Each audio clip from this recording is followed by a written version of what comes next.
Hey, my beautiful, lovely souls. Lizzie the Lightworker here. Welcome to my channel, Rainbow Moon. If you're joining me for the first time, welcome, welcome, welcome. And I wish that you would hit that subscribe button so you can stick around and see more videos and cool readings that we have planned here and in store for you.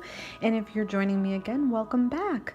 And I hope that you're enjoying the readings, and I hope that you will send me some lovely comments and hit that like button. And you can actually suggest if you guys want to see different types of videos. Today we're going to work on Pisces inner child healing. Okay, so this is going to be a spread for Pisces, or just Pisces season energy, and we'll get going here. I'm going to use my Psychic Tarot for the heart cards, and the first card we're going to pull out is how my inner child feels. So how does your inner child feel right now? Okay, so with rest and reconsider, I feel like the issue of inner child, if you guys look up inner child right now, it's like kind of trending in the spiritual community. It's definitely something that's almost part of shadow work to do for ourselves, and healing on this journey. We're all on a spiritual journey here. Healing is the number one thing that needs to happen for anything to happen, to meet twin flames, to meet our soulmates, to burn karma off, to reach higher potentials, to evolve spiritually and mentally and with our intuition. Okay, so when we get this card for an inner child, rest and reconsider, I feel like there could be lots of things about your childhood that are bothering you, and you may not say it all the time. You may hold it in, or you let some things slip out here and there. I feel like with this card, it was not a good childhood. I feel like there could have been lots of pain and lots of times where you were very uncertain, and you almost felt like what's the point, or why am I here? Or maybe had like a restless, uncertain sort of energy. But this is sort of about confronting. So I feel like even though these memories, from your childhood are bothering you, there's something about you may be on the defense a bit about it, and you feel very guarded, like you just don't want to talk about it, or you don't want to face it. This is telling you that, you have lots of strength and reserve to deal with this. I don't know if counseling would help.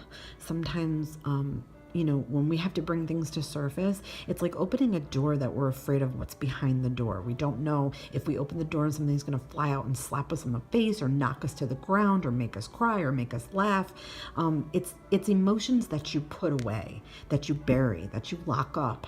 Those emotions are damaging because they're under the surface somewhere, and sometimes in your daily life they just come out and rear their ugly head, and you don't even know why.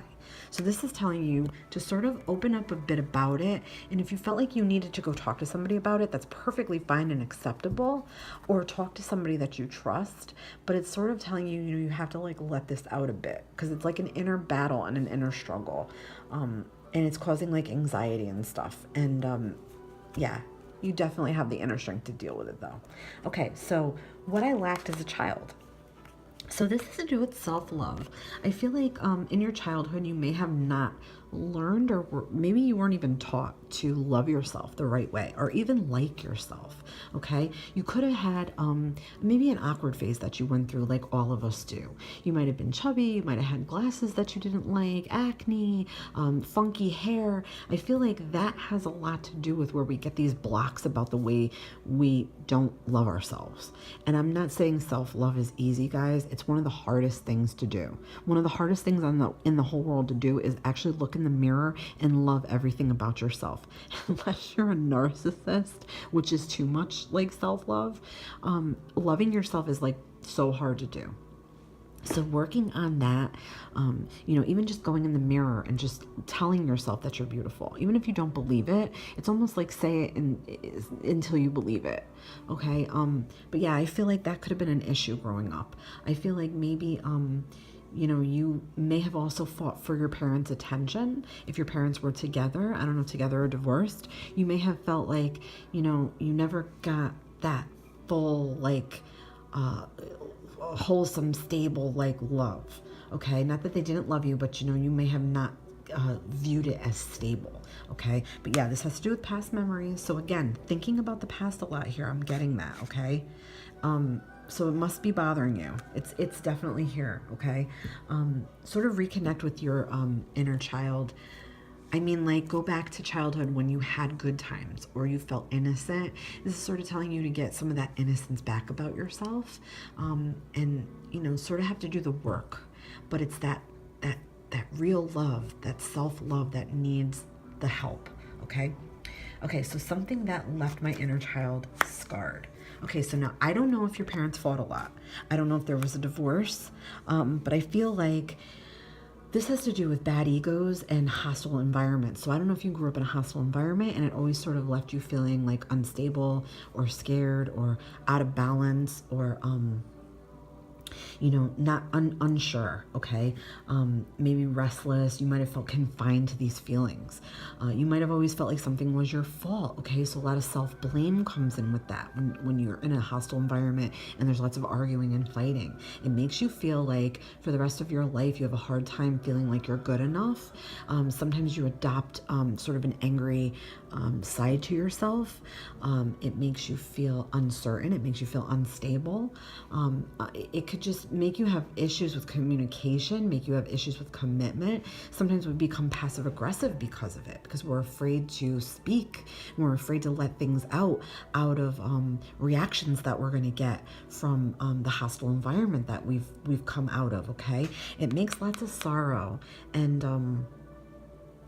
it sort of like disillusions you moving on in your life and when you get into relationships. Okay, so yeah, I feel like with this card, if anything has left you scarred here, I would feel like you maybe don't like conflicts, you maybe don't like disagreements, you maybe don't have the best self-esteem about yourself or confidence about yourself. I feel like too, maybe one parent always felt defeated by the other and they showed you that was sort of like the normal, like the norm. Okay, and sometimes this card comes up and it opens us up to abusive relationships, and we get into these relationships where people treat us like shit and we think it's normal because we watched it. It is true, like monkey see monkey do. But yeah, this has to do with also forgiveness of yourself.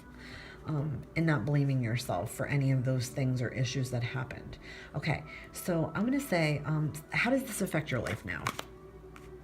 Okay, so you may never feel like, you deserve good things. You may always be waiting for the other shoe to drop. Or you might be always used to having just such a shitty time in life that when something does go well, you're just sort of waiting for it to fuck up and go shitty again. That's what I'm feeling here with this card, okay? It's like, you deserve satisfaction, you deserve rewards, you deserve to have your goals met and have the energy to do that. You deserve to be recognized for the good person that you are, and not to be walked all over, okay? Because sometimes I feel like we're so good and we're too good that people will take advantage of us. So this is telling you not to let people take advantage of you, okay? And don't be afraid to speak up for yourself and hold yourself in a high light and in a high esteem, okay?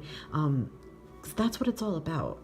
And once you feel like you're worth it and you're worthy of all the good things that should be coming to you, it really helps you sort of change your focus. And it really helps you start to attract like love and, better friendships and support and supportive nature from people, if that makes any sense. Okay, so something you can do to heal. So spread your wings and open up. This has to do with sort of like letting people in. Don't be afraid to let people in. This is where I'm talking about like sort of counseling might help you benefit from some of this, to let some of this go, okay? There's so much inside of you that caused such sadness and isolation of these thoughts, of the past, and you sort of just got used to feeling this way with all this baggage inside of you. And sometimes you maybe don't even know where it's coming from, and you might be angry for no reason, or you think it's for no reason, or sad for no reason, or scared for no reason, or feel like you don't like things that are unpredictable and you like control. That's all has to do with like having sort of a shaky childhood. But this is telling you to let go of that restlessness. Let go of uncertainties. Don't obsess about control. Don't worry about control. Get out of this confinement of in your head. Like, stop living in your head and let yourself go a bit and let people in and communicate a little bit the way you're feeling. Okay, if you're in a relationship, your partner doesn't know maybe all of this happened, especially if you're holding it in, and you're hiding it. Or if you're around your friends, they don't know that that's what's going on. This is telling you can trust people. Okay, so the last card I'm going to pull, I'm going to say, what is a message from my inner child? What is a message?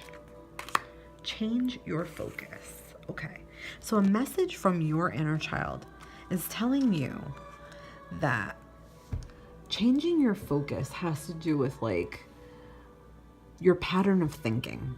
Like, if you've always been used to having things go crappy in life and you got used to that, you're always going to think that way. You're always going to think that nothing is going to go your way. You're always going to think that everything's going to be unharmonious. You're not going to want to do any healing at all. You're not going to be open to that. You're going to make lousy decisions, really. You're going to make crappy decisions. You're not going to have room to blossom. Okay, there's not going to be a lot of structure in your life. You might be more prone to solitude, and sort of stopping yourself from growing and stopping yourself from having a renewal of just thinking the right way and giving yourself gratitude, allowing yourself to feel that self-gratitude, okay, and be in reality. Changing your focus is not easy. Sometimes it takes like a major life event for us to change our focus. This is simply telling you to do something every day that sort of changes it a little bit. Like, if you're having a problem at work, don't go to work like thinking the worst or having a stomach ache over the issue. It's telling you sort of just ride with the waves, let go of control, because control is the biggest illusion and the biggest problem for so many people. So many of us live under this control in this 3D life programming control that we think that if we make a mistake, we're going to be castrated for it. If we do something wrong or say something wrong, we're going to be made fun of. We're always worried about what someone else is thinking about us. This is telling you, just focus on you. Just focus on you. Let those things go. Let them out of your mind. That's how you can change your focus. It's a small way to change your focus. It's like allowing, you're refocusing for like new potentials to come to you, like a revitalized like energy, if that makes any sense. And then you start attracting love, the right kind of love. You're open to it. You're open to forgiveness, not only of the people of your past, but also forgiveness of yourself. And it brings you to a more harmonious existence. Okay, that's all we're talking about here.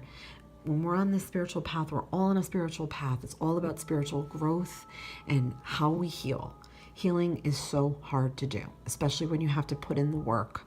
And when I mean put in the work, I mean there's things you have to talk about that you don't want to talk about. Once you talk about them and they come out of your mouth, let them go forever. It's like once you release it out of your mouth, imagine it being gone forever. Therapy is helpful. Meditation is helpful. Trusting yourself, trusting the people that you love in your life. That's all it has to do with. Okay, guys? So that's going to do it for today. I really hope you enjoyed this reading. Please let me know what you think. And as always, many, many blessings to you all. Love and light. This has been Lindsay the Light Worker.